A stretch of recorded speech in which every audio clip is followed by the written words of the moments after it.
Happy holidays, everyone. That's right, and Merry Christmas. And as always, but this year in particular, we're super grateful for our fantastic construction community, and especially for the people in our company that we have the privilege of working with. Thank you to one and all of you for your pursuit of great experiences and dedication to tradition, craft, and honor. And what's really fun is that we have a new opportunity to showcase this amazing work for you right now. Over the past couple of years, we have documented 2 projects from beginning to end. This is the first time we've been able to do this, and we are very excited to show you our build process all the way through, documentary style. So today, we are premiering our first case study video featuring a unique renovation of a residence high above downtown Seattle. It's awesome. I'm in. Great, enjoy the show. From our family to yours. Frohe Weihnachten.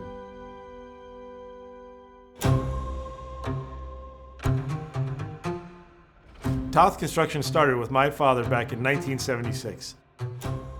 He built this company on tradition, craft, and doing right by people, and we've never lost sight of that. When someone invites us into their home or trusts us to build them a new one, we don't take that lightly. Our promise is simple: treat their home like it's our own and deliver work we're proud to stand behind for decades. We're not just building a structure. We are building an experience, a process that feels considered, respectful, and collaborative from start to finish. The Rainier Square Residence was a special project, one of the most unique homes we've ever built, 57 stories up in the heart of downtown Seattle.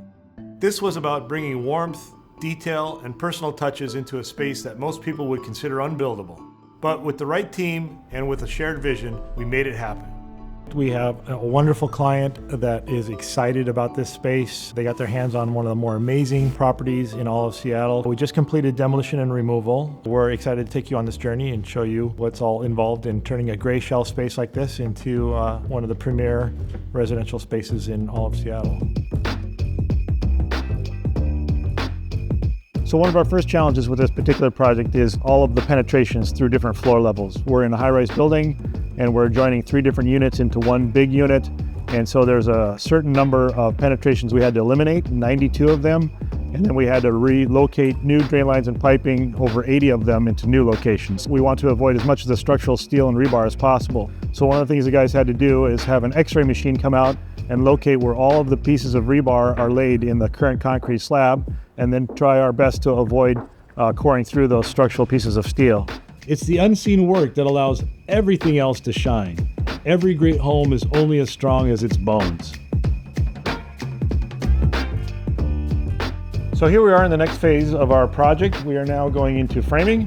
So you can see here we are framing with steel stud partition walls, and it's an exciting time for the project as the spaces begin to define themselves. These high-rise buildings are designed to move with the wind and the wind loading, and rather than having any movement translate into the ceiling diaphragm, which would result in cracks, we want to see that happen at the plate level. One of the other interesting things about steel stud framing is that they come pre-drilled for the rough-ins. For electrical and plumbing, all of these holes align, and that'll be our next phase in this project. After framing is complete, we'll be bringing in the plumbing and the electrical work, and they'll be pulling their wires and pipes through these holes to get to where they need to be. As the skeleton takes shape, the project comes to life, from the wiring and the water lines to the climate control and soundproofing. So we have now completed our framing phase, and we're now moving into our MEP phase, which is mechanical, electrical, and plumbing rough-ins. We're bringing in all of the mechanical work, which is our plumbing and our ducting and all of our electrical wiring to facilitate all of the lighting and all of the water and drainage, heating and cooling. In the kitchen island area, you can see where we've roughed in our water supply. We have our waistline water, and then of course our electrical for appliances and outlets. So we are insulating, and we are now going to hang drywall and tape it, get our walls and ceilings in place, and all of our finished panels, so then the finishes can come into the building. These are drywall screws that penetrate the steel stud formations underneath and hang it onto the framing. One of the things we pay a lot of attention to in a space like this is sound attenuation. You got residents above you and below you, and you want to keep all the sound within this unit and not have that transmit through. When it comes to drywall, we use thicker drywall, 5/8 drywall, and we use a SureBoard. It's got a metal plate on the back that also helps with sound attenuation, very dense. Now that we are nearing the end of the drywall hanging phase, we will bring in the plasters who will tape the corner beads and make all the screws and blemishes go away and be smooth walls, after which we will paint and start to bring in the finishes into the building, which will be really fun. The project was off to a great start. It was just as exciting for us to see all three spaces merge together into one amazing space. So this is a big transition now from rough construction into finishes. So the flooring that we're putting down here is a oak wide plank flooring with an engineered back. It is a French cut plate slice flooring, solid wood, and one of the interesting things about it is it's all being adhered down with adhesive on top of acoustical isolation pads so that sound doesn't transmit to the neighbors below us or above us. This is the point in the project where it starts to feel real. Rooms are taking shape, finishes are going in, and you begin to see how everything we've planned is actually coming together. It's still a job site, but the vision is starting to show through. At this stage, everything is about executing. The lines, the joints, the materials, this is where all the planning really starts to show up in the work. So now we're entering an exciting time in the project where we're putting in all of the finishes. This is kind of a fun time in the project. You get to see a lot of the plans take shape. Beautiful custom-made cabinets that are all getting placed in for the kitchen area right here. We had the stained cabinets in the kitchen area, and back here in the laundry utility areas, it's a painted cabinet. Here we have the shower panel board. This is from Alex Turco, an artisan that makes these resin panels. Over here now we've got our tub enclosure from Ammunil. This is made in Pittsburgh. This is all solid brass. The kitchen is also starting to take shape. Some exciting things happening here.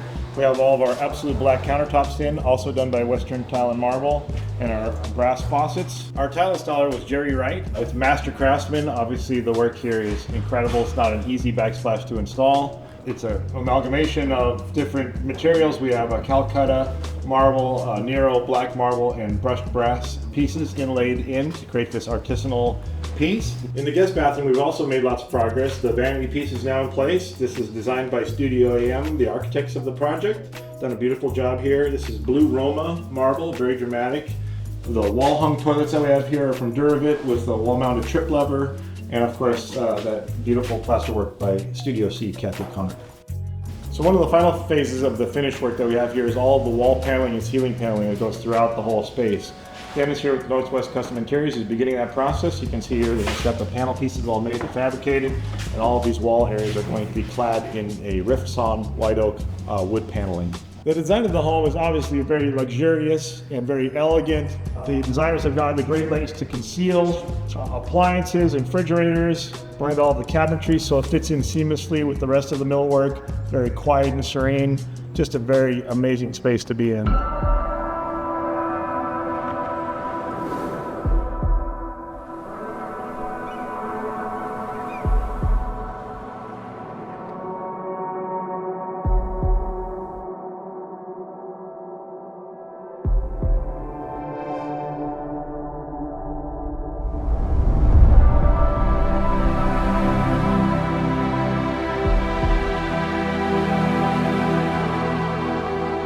Okay, now the moment we've been working towards. After 20 months of effort, a dedicated project build and design team, over 170 floor and ceiling penetrations, miles of elevator travel, this is our final reveal. The interior designer was Daniel Craig of Studio AM. All of the furnishings are installed and the owners moved in, so we now get to see the final results, which will show the inspiring weave of a one-of-a-kind space. Incredible and innovative architectural elements and the furnishings, all of which were carefully selected and commissioned specifically for this space. The result is a rare and unique world-class residence for a wonderful and discerning client. Let's take a look.